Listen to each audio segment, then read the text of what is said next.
Going for boost over. Well, I think going for boost if you're a boost merchant, like someone like AJ or someone, you go for boost.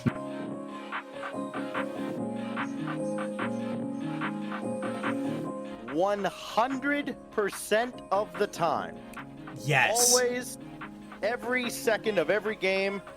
Ball's going in your net, don't worry about it. Go get the boost and make sure you've got the full 100 to celebrate with the other team.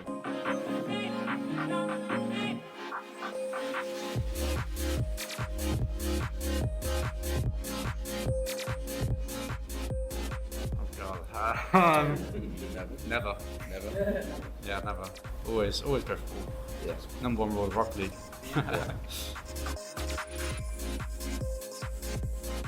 Welcome to the Boost Over Ball podcast, where three aggressively average Rocket League players talk about everything RLCS with your hosts, Ace, Code Red Jack, Kyle Cube, and AJ Binky.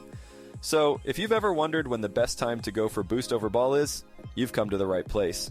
Hello, everyone, and welcome back to the Boost Over Ball podcast. Thank you for tuning in to another episode of the Bubble Blast, a weekly episode here on the Boost Over Ball podcast. For those of you that don't want to check Liquipedia or don't have the time, this is the show for you.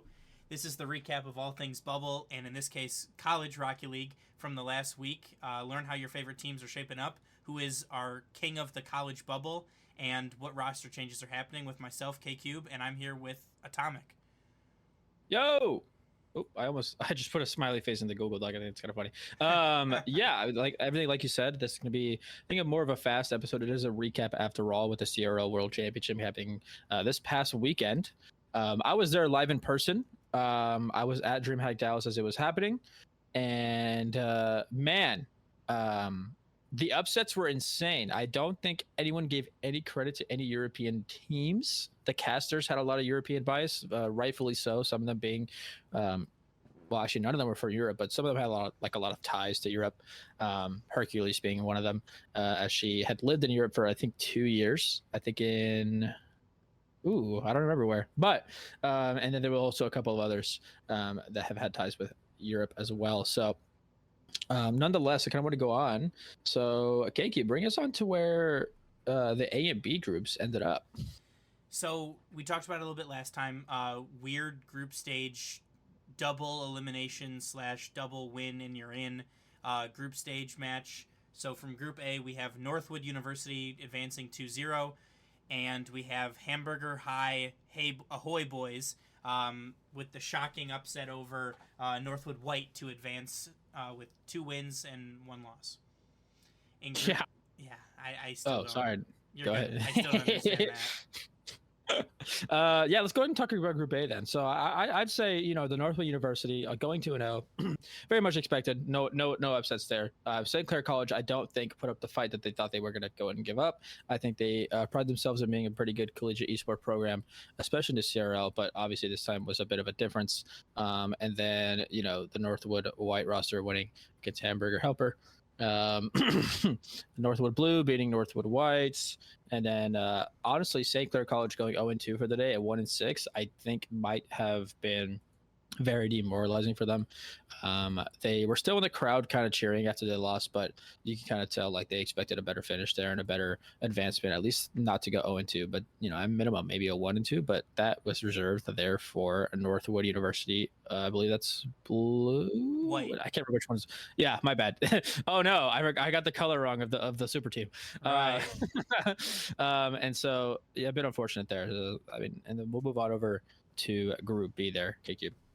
And we have Columbia College going 2-0, and we have Berlin Phoenix going 2-1, with Stockton and UNLV being eliminated. And this was actually one of the groups we did predict, both of us, Berlin Phoenix to get out of this group. So they took care of business. It was a little bit closer than they probably would have liked after losing to Columbia College, but they take care of business against Stockton. Yeah, and then let's go ahead and talk about Stockton. Man, oh man. I can't remember. Was it a best of? I gotta look at it. It was a game 5. They won against UNLV, and then losing against the European team of Berlin Phoenix. That last game went to overtime, and no one expected it. Not a single soul there. expected Stockton to lose, but Tigray and Nagflow and Hyrule took care of business. So I think a dramatic fashion, Stockton went out. They didn't go out in the same way as UNLV and St. Clair College, who went 0-2. But UNLV, sorry, even went to Game 5 in all of their games, both of them, all two of them. A bit unfortunate for them, but I think they were also like they almost beat Berlin Phoenix. They had a 2-game uproar against them in that first match, and then the second one they had Stockton University like on their toes. I mean, they won 1-0. That's very hard to do in overtime too, and then they won 2-1, and then the rest were a 3-2 loss, a 2-1 loss, a 2-1 loss. So very, very close. Yeah, they put up a bigger fight than I kind of thought that they would heading into the tournament, but we love to see the competitive nature of the finals. Very much so. So after that, I think we'll go ahead and just wander on down to Group C and Group D. So for Group C, we had Akron Zips Blue going 2-0, Amsterdam Carball. I forgot what. Yeah, Amsterdam Carball going 2-1, Boise State going 1-2, and SETU, the best profile picture in all of collegiate esport history, going 0-2 there. Yeah, I mean, to me, not really. Like Akron going 2-0, not really surprising. They have a fantastic roster. I think both you and I predicted Boise State to advance out of this group, so interesting to see Amsterdam make it, but good for them. They played well. They took down Boise State in the decider match after losing to them in the opening match, so kind of cool to see a rematch there.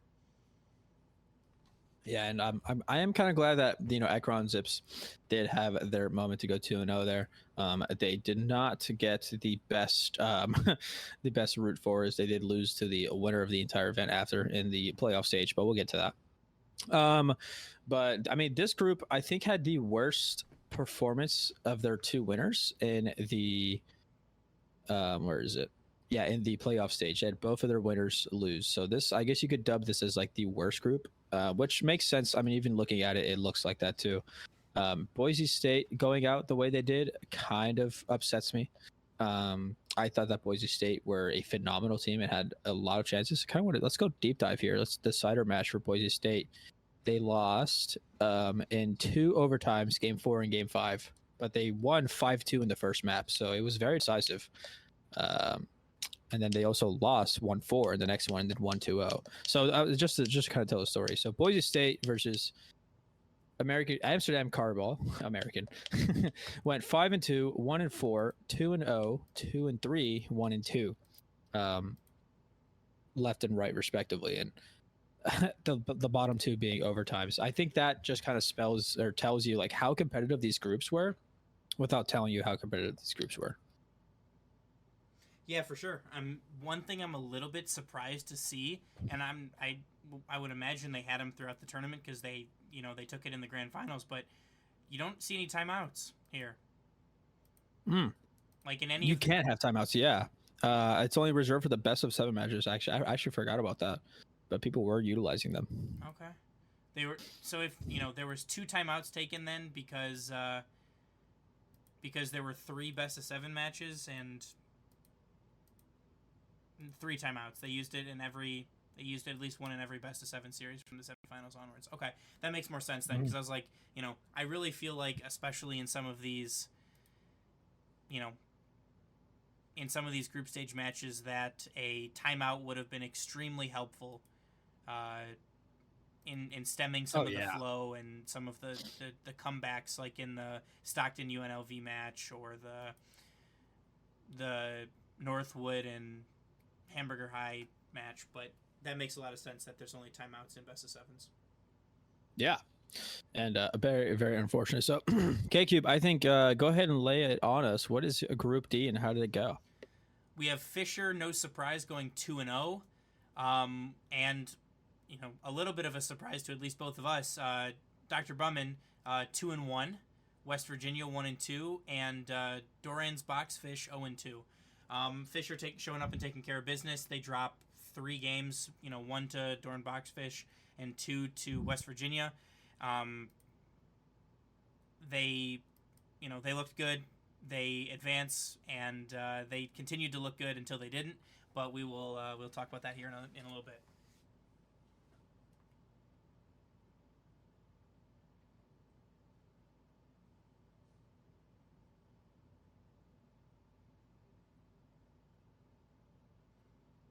Did I die? Oh, I feel like I died. Oh, no, atomic. Oh, hello. Did I die? Maybe. Yeah, I think so. Okay. Well, I'm back. No worries. I'm assuming that your recording is probably still going because it's like a local recording. Yeah, so like the last thing I said was Fisher looked good until they didn't, but we will talk about them here in a little bit.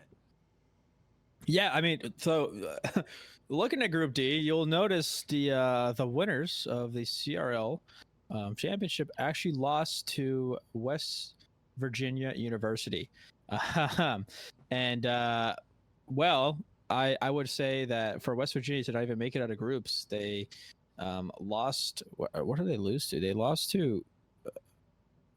Yeah, so they lost to Fisher College 3-2. So already a close match. And they only lost, or they beat Dr. Bauman 3-2, like in overtime, 2-1 victory. That is such a game that matters. And then they had to face them again. I don't know how that really works. And then they lost the game 5 there. So then Dr. Bauman, the moment they lost to West Virginia University, they just saw blood and they did not stop. And I think that takes us right on over to our playoffs, where first round of matches, we see Dr. Bauman eliminating the Akron Zips Blue 3-1, and then Columbia College eliminating Hamburger High 3-0. We're not going to stop there. We're going to keep on trucking along. Fisher College 3-1 Amsterdam, Northwood Blue 3-0 Berlin Phoenix. A couple of surprises there for me. Akron losing for sure, and Amsterdam taking a game off of Fisher College. Yeah, Fisher College, like such a powerful force, but I just don't understand what happened. Like, what level of complacency does it bring you to lose a game like that? And I'm not going to lie, watching that game specifically, they were down a lot. I mean, they won 2-1 against them in the first match, but when they were down 1-0 in Forbidden Temple, I was like, no way. Like, they didn't even score in 5 minutes in the 5-minute game. Like, that doesn't make any sense to me. So it just showed a lot of vulnerabilities there for Fisher College early on, and I think that continues down as we continue down the bracket. Yeah. Moving on into the semifinals, we have Fisher College sweeping Northwood Blue, and we have Dr. Bauman beating Columbia College 4-1. Yeah. I didn't even mention the Hamburger High match. There was a bit of a grudge match against Cam in the World. Cam decided to have a bit of a I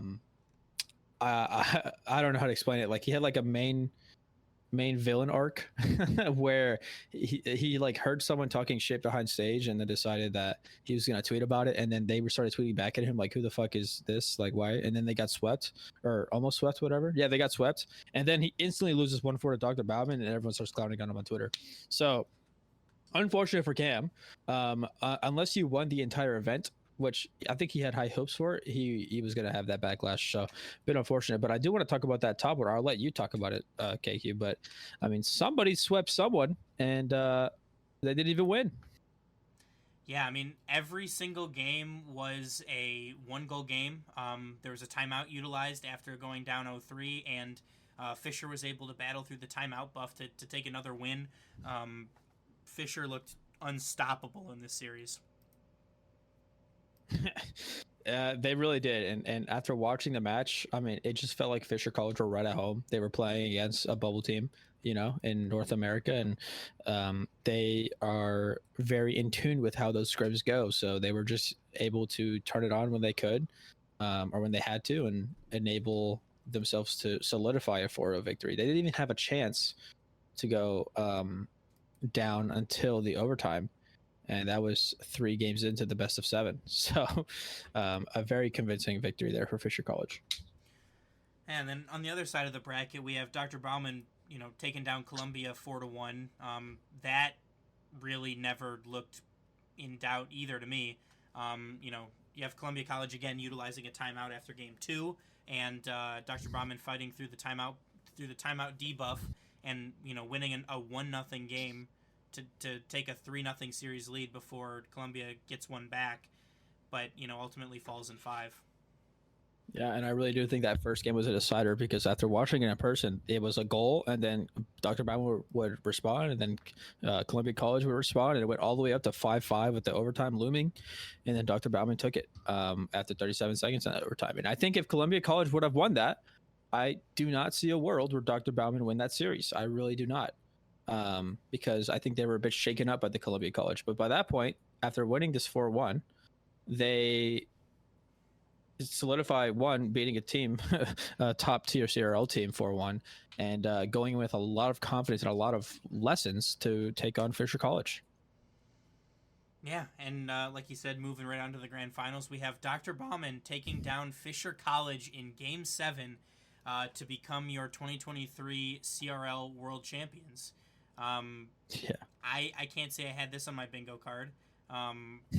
Especially after how good Fisher looked against Northwood. I kind of thought it was a foregone conclusion that pretty much the RLCS caliber team of Sosa, Money, Kinze would be able to take down Columbia College or Dr. Bauman, but whichever won, and that was not the case. Yeah. And I have no words. Fisher College couldn't get it done, but I mean, they lost the first match, which is already like, what is going on? I mean, you already know. You can already see the team. Just if I need to remind you again, I'll go ahead and say it. Sosa, Money, Kinsey versus a bubble German team. Like, need I say more?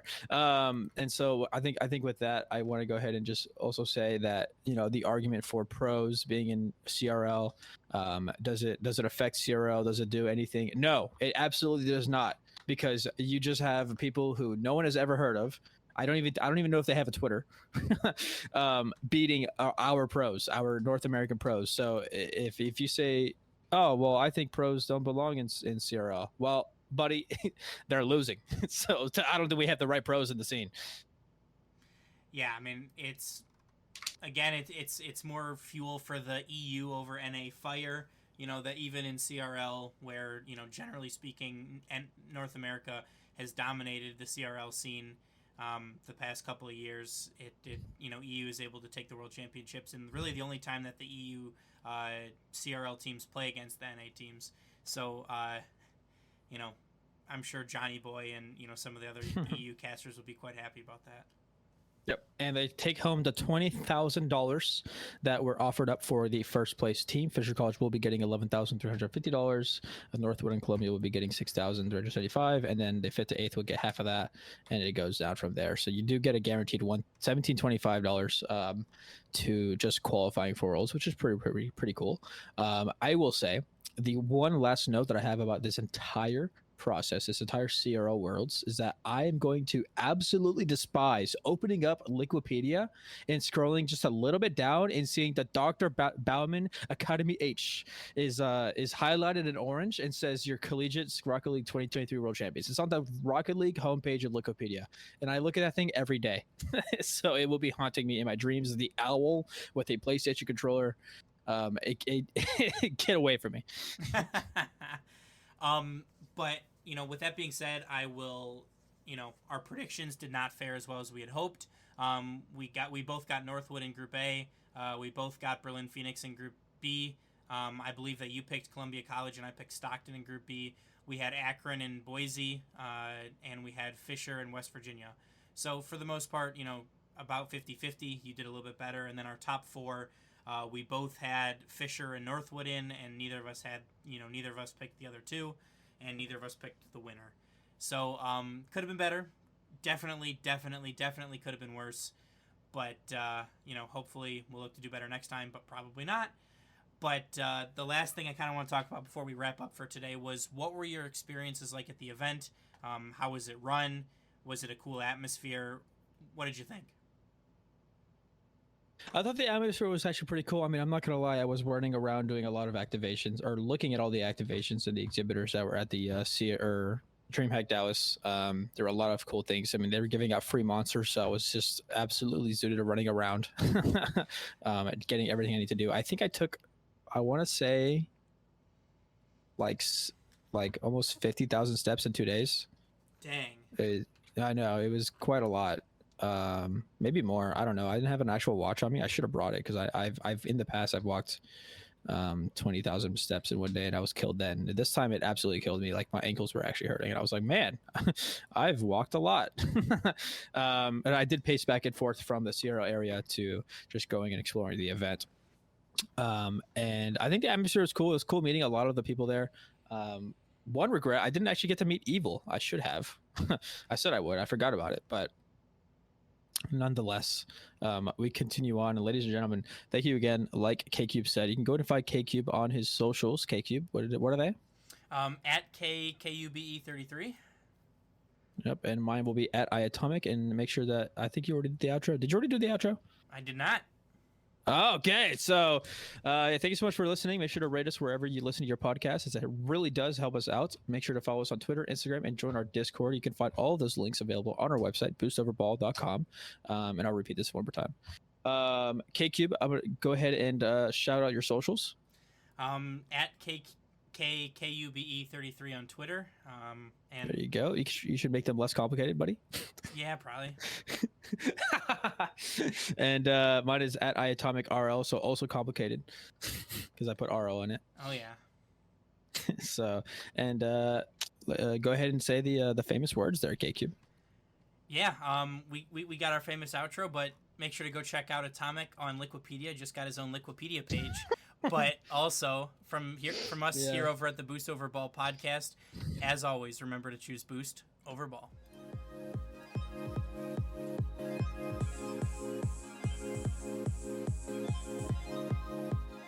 Thank you for listening to the Boost Over Ball podcast. Make sure to check out our website, www.boostoverball.com, and rate us wherever you listen to podcasts.